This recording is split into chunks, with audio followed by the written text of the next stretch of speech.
place to do it.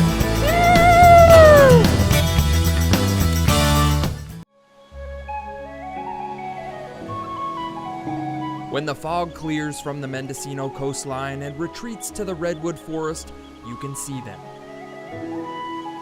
They are everywhere. Some are tall, some are short, and some look like they're falling apart.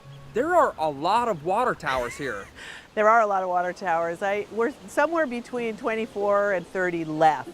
Mendocino is affectionately known as the town of water towers.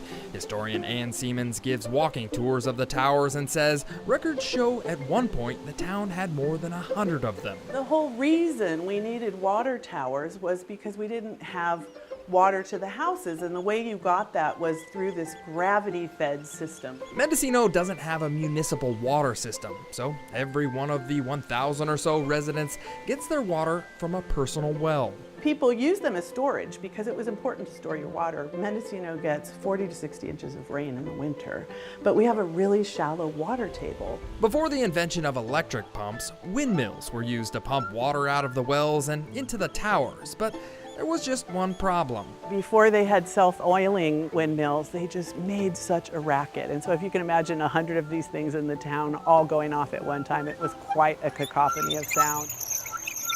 Other than being known for its water towers, Mendocino was once a logging town. Redwood trees were actually discovered by accident after a cargo ship wrecked on the coast. The first sawmill was built in 1852, and the town prospered until the 1930s. The mill closed up, the depression happens, and the town goes into disrepair. What happens is the artists move here. Those artists revitalized the town, and Mendocino became a tourist destination. Where did those tourists sleep, you ask? The water towers, of course. Okay, so we can go upstairs. Adrian Harris and Diane Snell have been renting out their water tower to tourists for a few years now. Yeah. So above us, this is where the water tower would have been above us? Would have been up there. We'll go up there next. For safety reasons, the water tank was relocated, but the tower is intact. Inside, the rooms are small, but really comfy. One thing to note though, there's a lot of steep stairs. You don't want to make a misstep on right here. It's a long ways down.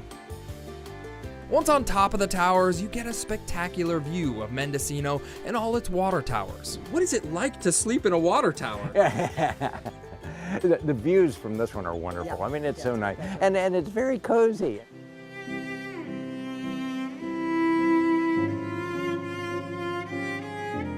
Looking for an elegant night's sleep? Try the water tower room at the McCallum House. Yeah, a guy could definitely get used to a view like this. The McCallum House was built in 1882, and the three-story water tower features much of the original wood craftsmanship.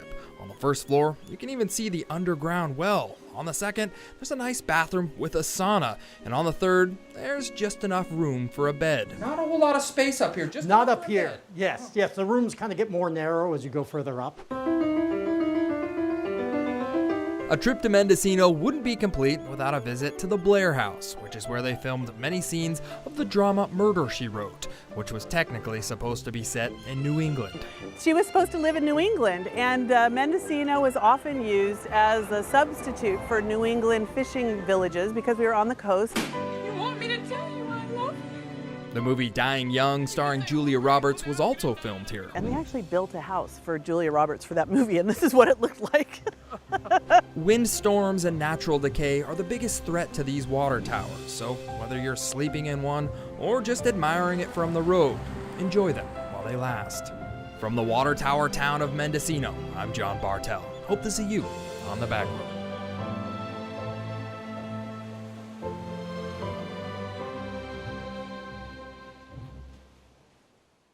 At the southwestern edge of Mendocino County, there's a geological phenomenon that only appears when the tide is low. Hell, you're not gonna knock down any pins or hit a strike here. John Bartell, making a little pit stop at Bowling Ball Beach. The sandy cliff sides of Schooner Gulch State Beach offer some stark views along Highway 1. But if you take the steep staircase down the gulch and do a little rock climbing to the water's edge, you'll end up next to a row of spherical boulders. That's just wild. The boulders are round like bowling balls, but way too big for humans to pick up, posing the question, how did they get here? There's mystery around it. I mean, it could be aliens, right? There's been a lot of speculation on how the bowling ball-shaped rocks ended up here, but state park interpreter Steve Yahelka assures me that aliens had nothing to do with it. You know, as the water is washing over them over and over again, it just is forming these perfect spheres. Erosion. That's what's shaping the rocks around here, and erosion is revealing a geological phenomenon known as concretion, or the compression of sedimentary rocks. They compress, it's just pretty much compressed sand. The towering cliffside above Bowling Ball Beach is actually highly compressed sand, and every once in a while, pieces of the compressed sand break off and land on the beach. Over millions of years, the pounding waves erode the sandy rocks into smooth balls. Yeah, if you're a geology nerd, tell you what, it's a place for you. Even if you aren't a geology nerd, there's a lot to do at Bowling Ball Beach. If you like to explore the tide pools, this is the place to do it. You may even find some shells. There's only a handful of places in the world that create rock structures like this. It's a great place to hike and take pictures, but remember, you can only experience the rocks at Bowling Ball Beach at low tide. So check a tide chart before you go. From Bowling Ball Beach, I'm John Bartell. Hope to see you on the Backroads.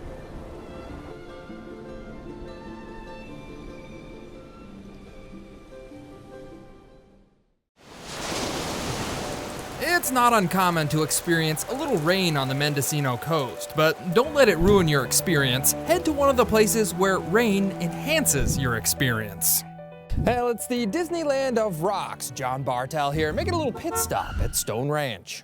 Water over rock is just a beautiful thing. Stone Ranch is a unique 50-acre property overlooking the little town of Wallala. And if you take a tour with resident artist Amanda Stinson, she will for sure tell you all about the creator, the late Peter Mullins. Stone mad rock guy, just like in love and obsessed with rocks. With the help of artists, Peter built more than 30 stone installations for visitors to explore on the property. Some tall, some short, and some kind of unfinished. This is called the pergola, or as we sometimes jokingly call it, the pergoless. If you get up close to many of the rock structures, you'll notice something. There's nothing holding them together. Tell me there's no like mortar or glue or anything holding this together? That's right. Huh, so, I mean, is it even safe to stand under this thing? Well, that's the beauty. It is safe because there is more wiggle room in dry stack. Dry stack is kind of what it sounds like. Rocks stacked or wedged on top of each other. It's an ancient style of building with rocks that hold up even in earthquakes, according to Amanda.